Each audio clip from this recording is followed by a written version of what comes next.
వ్యాప్తంగా ఇది అమల్లో ఉన్నది, ఇదేం కొత్త విధానం కాదు. డెఫినెట్ గా పేదలకు నాణ్యమైన కార్పొరేట్ విద్య అందాలి, దానికి తగ్గట్టుగా యాక్షన్ ప్లాన్ ఇమీడియట్ గా వేగవంతం చేయడం చంద్రబాబు గారు భరోసా ఇస్తున్నారు. అసలు ఏం జరుగుతుంది అనుకోవాలి, ఇదంతా ఓవరాల్ మీ అబ్జర్వేషన్ ఏంటి? ఇప్పుడు మెడికల్ కాలేజీలు 4 టెండర్లు పిలిచారు. ఒక్క కాలేజీకి వచ్చింది అదోనికి సంబంధించి మెడికల్ కాలేజీకి, మిగతా 3 కాలేజీలకు రాలేదు. అవును. పులివెందుల, మదనపల్లి, మార్కాపురం కాలేజీలకు ఎవరు కూడా టెండర్ వేయలేదు. అవును. కారణం ఏంటి అనేది ఆలోచించినప్పుడు ఒక 2 కారణాలు కనపడుతున్నాయి. ఒకటి, జగన్మోహన్ రెడ్డి గారి బెదిరింపులకు భయపడి ఉండాలి. 2, ప్రభుత్వం ప్రకటించిన పాలసీ ప్రైవేటు వాళ్ళకి లాభాపేక్ష లేని పాలసీ అయి ఉండాలి. అంటే ప్రైవేట్ వాళ్ళకి పెద్దగా లాభం వచ్చేది అయ్యి కాదు అనిపించి వాళ్ళకి అనిపించి ఉండాలి. ఇప్పుడు వైసీపీ చెప్తుంది ప్రైవేట్ వాళ్ళకి దోసిపెట్టడానికి ఈ పాలసీని తీసుకొచ్చారని చెప్తుంది. అదే నిజమైతే నిజంగా టెండర్లు వచ్చి ఉండాలి. అవును. అంటే వైసీపీ చెప్తుంది ఇక్కడ అబద్ధం. మేబీ రీజన్ ఏంటి, జగన్మోహన్ రెడ్డి గారు బెదిరింపులు భయపడి ఉంటారా అనేది దానికి కూడా వైసీపీ చెప్పాలి. జగన్మోహన్ రెడ్డి గారు బెస్ట్ రౌడీ అండి, ఆయన బెదిరింపులకు ఎవరైనా భయపడతారు, ఆయన బెస్ట్ రౌడీ ఆఫ్ 2025 అవార్డు ఇచ్చి సన్మానించండి, సత్కరించండి, శాలువాలు కప్పండి అని వైసీపీ చెప్పుకోగలగాలి. అంటే ఒక నాయకుడు రౌడీ లాగా బిహేవ్ చేస్తే ఇలాంటి పరిస్థితులు ఉంటాయి ఆ రాష్ట్రానికి.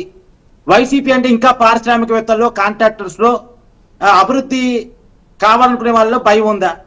నిజానికి ఇక్కడ ఒక విషయం అండి, బాగా లాభాపేక్ష ఉన్న పాలసీ అయితే ఎవరు బెదిరించినా సరే కార్పొరేట్స్ ముందుకు వస్తారు. ఎందుకంటే వాళ్ళు తెలుసు ఈ కేసులు ఏమి కావు అన్న విషయం తెలుసు. ఎందుకంటే ఇది ప్రభుత్వ పాలసీ కాబట్టి దీని మీద ఏమి జైలుకి పంపే అవకాశం ఉండదని వాళ్ళకి తెలుసు. తెలియని వాళ్ళు కాదు. బాగా లాభాపేక్ష ఉంటే ఉరుక్కుంటూ వస్తారు.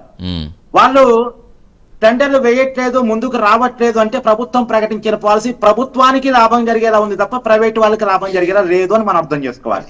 అంటే వైసీపీ చేస్తున్న వాదన పిచ్చి వాదన, మొండి వాదన, మూర్ఖపు వాదన తప్ప దాంట్లో నిజాయితీ లేదని అర్థం చేసుకోవాలి. వైసీపీ ఏం చెప్తుంది, మేము 1 కోటి మందితో సంతకాలు సేకరించి వాళ్ళు వ్యతిరేకిస్తున్నారు అని. రాష్ట్రంలో 4 కోట్ల మంది ఓటర్స్ ఉన్నారు.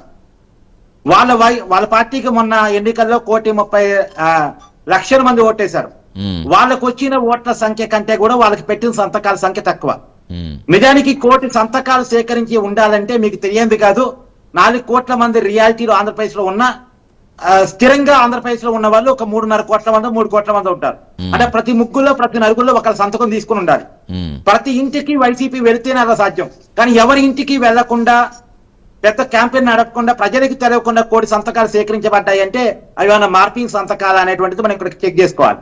గవర్నర్ గారికి ఇచ్చిన సంతకాల మీద ఖచ్చితంగా ఎంక్వైరీ జరగాలి, ఫోర్జరీ సంతకాలతో ఏమైనా సంతకం చేశారని. సరే, వైసీపీ చెప్తున్న లెక్క నిజము అనుకున్నప్పటికీ కూడా 1 కోటి మంది సంతకాలు పెట్టారంటే 3 కోట్ల మంది పీపీపీ పద్ధతిని అనుకూలించారని అర్థం చేసుకోవాలిగా. 3 కోట్ల మంది ఓటర్స్ పీపీపీ మాకు ఓకే, ఎందుకంటే వైసీపీ 10 ఇంటి దగ్గరికి వెళ్ళింది సంతకాల కోసం అనుకుందాం, ప్రతి ఊరికి వెళ్ళింది అనుకుందాం, ప్రతి వాడకి వెళ్ళింది అనుకుందాం, ప్రజల్ని విరివిగా కలిసింది అనుకుందాం.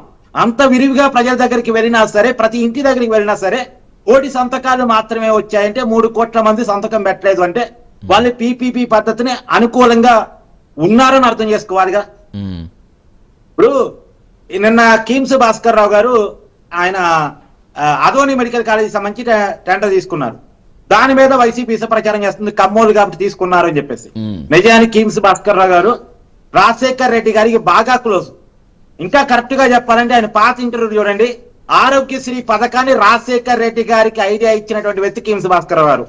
మరి ఆ రోజు రాజశేఖర్ రెడ్డి గారికి బాగా క్లోజ్ గా ఉన్నటువంటి వాళ్ళ వ్యాపారవేత్తలు ఎవరు ఉంటారంటే, ఎవరు అధికారులు ఉంటే వాళ్ళతో క్లోజ్ గా ఉంటారు ఆటోమేటిక్ గా.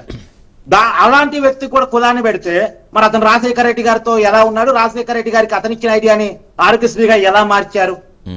అంటే ఇక్కడ కార్తీక్ గారు ఇక్కడ కొంచెం క్లారిటీ కూడా తీసుకోవాలి. మనం పీపీపీ విధానం గురించి మీరు చెప్పారు, ఒకవేళ ప్రభుత్వం తీసుకొచ్చిన పాలసీ ఏమన్నా వాళ్ళకి లాభం లేదా కాబట్టి రాలేదా అన్న యాంగిల్ మాట్లాడారు. కాబట్టి ఇప్పుడు నేను చంద్రబాబు గారు చెప్తూ VGF కింద చెరి కేంద్రం రాష్ట్రం చెరి 30% ఇవ్వాలి, 60% వరకు ఇవ్వాలి.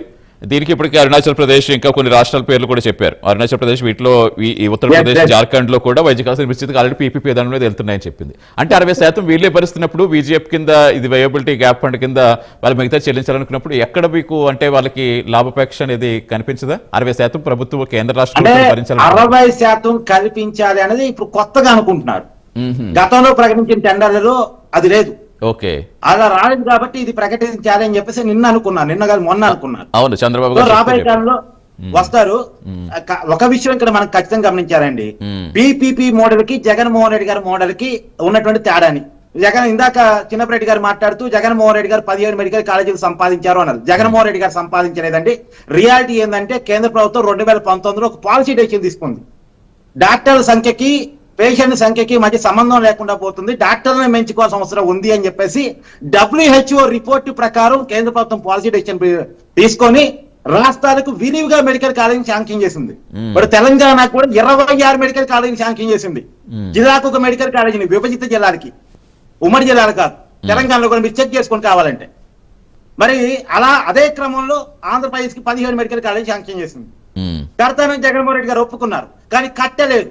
4 సంవత్సరాలు అధికారంలో ఉండి చిన్నపరెడ్డి గారు చెప్తున్నట్టు 5 మెడికల్ కాలేజీలో, రియాలిటీలో 4 మెడికల్ కాలేజీలో, సరే 4, 5 మెడికల్ కాలేజీలు కంప్లీట్ చేశారు.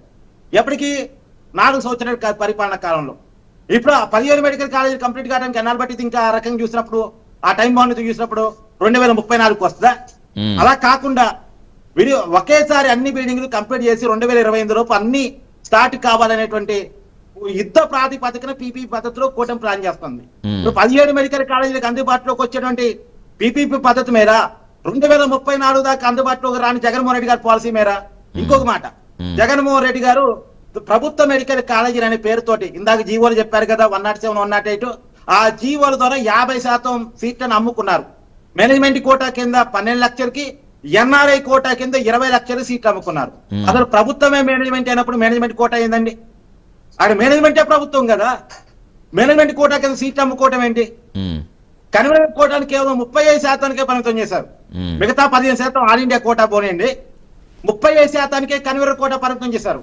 ఇప్పుడు కూటమి ప్రభుత్వం చెప్తుంది 17 మెడికల్ కాలేజీని అందుబాటులో తీసుకొచ్చి 50% వరకు కన్వీనర్ కోటా ఉంచుతామని. 50% వరకు ఎందుకు? పీపీపీ మోడల్లో జగన్మోహన్ రెడ్డి గారు ప్రభుత్వం చేతుల్లో మెడికల్ కాలేజీ ఉంచుకొని 35% కన్వీనర్ కోటా ఉంచితే, ప్రభుత్వం ఇప్పుడున్నటువంటి కూడా ప్రభుత్వం పీపీపీ మోడల్లో అన్ని కాలేజీని అందుబాటులో తీసుకొచ్చి 50% కన్వీనర్ కోటా పెడతామని చెప్తుంది. అంటే 15% కన్వీనర్ కోటా పెరగబోతుంది. ఈ కన్వీనర్ కోటాలు సీట్లు పొందేది ఎవరండి? మెరిట్ లిస్ట్ లో ఉన్న వాళ్ళు, మెడికల్ ఎంట్రన్స్ లో, పైగా రిజర్వేషన్ క్యాండిడేట్స్. ఎవరి మీదంతా? చిన్న వాళ్ళు, పేదవాళ్ళు.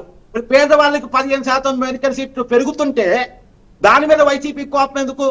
అంటే ఎస్సీలు, బీసీలు చదువుకుంటారా? మేముంటే దోపిడీ చేసేవాళ్ళు, లేకుండా చేసేవాళ్ళు. ఇంకో 4-5 మెడికల్ కాలేజీలు కట్టామని తప్పట్టు కొట్టుకునే వాళ్ళు. 2034 దాకా 17 మెడికల్ కాలేజీని కట్టకపోయే వాళ్ళు. మెడికల్ ప్రభుత్వం చేతుల్లో మెడికల్ కాలేజీలు ఉంచేసుకొని అమ్మేసుకునే వాళ్ళు.